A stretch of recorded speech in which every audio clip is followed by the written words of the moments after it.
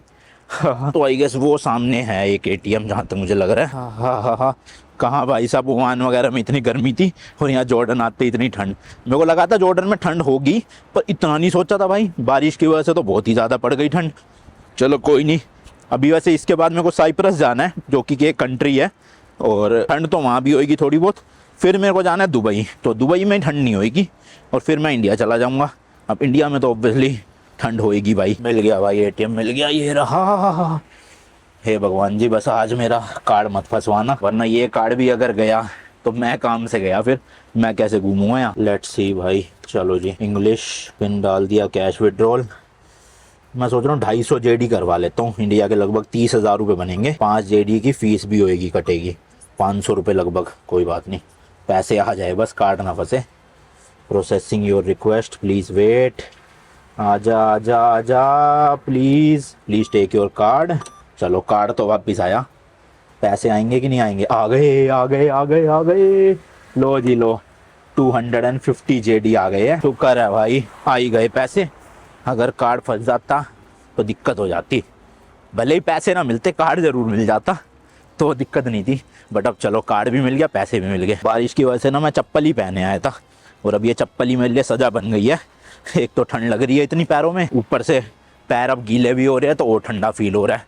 पर वो ये बारिश में जूते ख़राब होते तो ठीक ही है, कोई बात नहीं।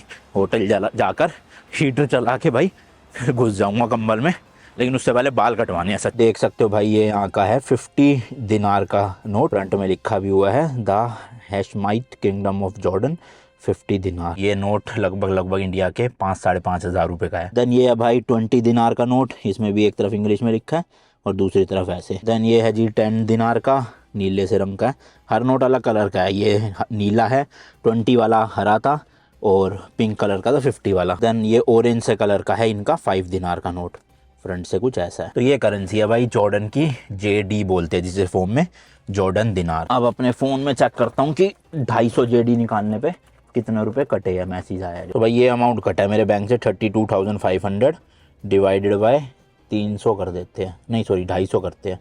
250 करा ना, महंगा है यार, 130 रुपये का पड़ा है एक JD।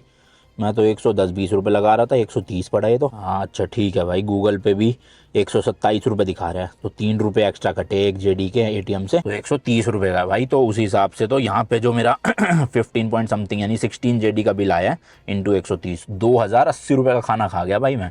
चलो ये 2 टाइम का खाना हो गया, क्योंकि रात के लिए वेजिटेबल बिरयानी भी पैक करवा ली ना मैंने, तो काम हो गया। चलो अब चलते हैं भाई फटाफट से, यहाँ पे कोई बार्बर ढूंढते हैं, क्योंकि अब अपने पास कैश है।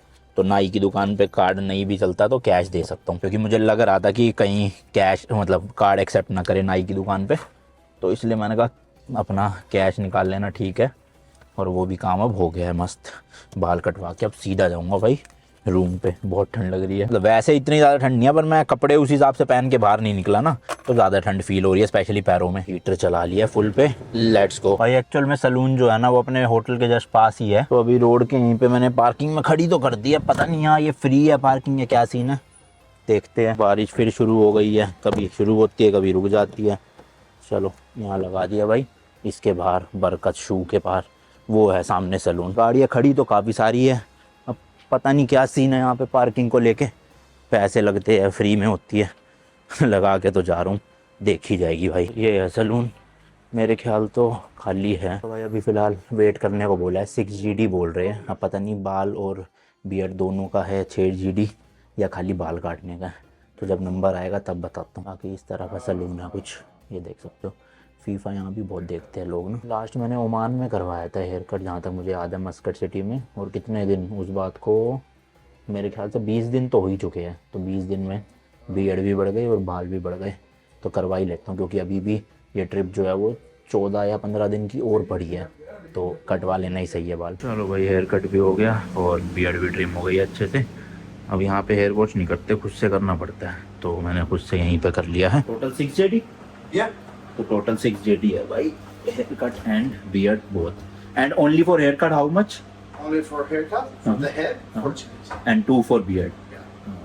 तो 4 JD है हेयर कट के लिए और 2 JD है अपना बियर्ड के लिए। तो 6 JD का मतलब हो गया मोटा मोटा भाई 700 रुपये के आसपास इंडिया के। ठीक है, इतना महंगा नहीं है, हालांकि ओमान से तो महंगा ही है, बट वैसे महंगा नहीं है भाई। ये जो बार्बर शॉप वाले थे ना, बढ़िया थे, काफ़ी अच्छे से बात कर रहे थे। बोले कहाँ से हो, मैंने कहा इंडिया से हो। मैं कह रहे टूरिस्ट हो, मैंने कहा हाँ। कह रहे वेलकम, बट आपने बहुत ही गलत टाइम चूज़ किया है जॉर्डन आने का।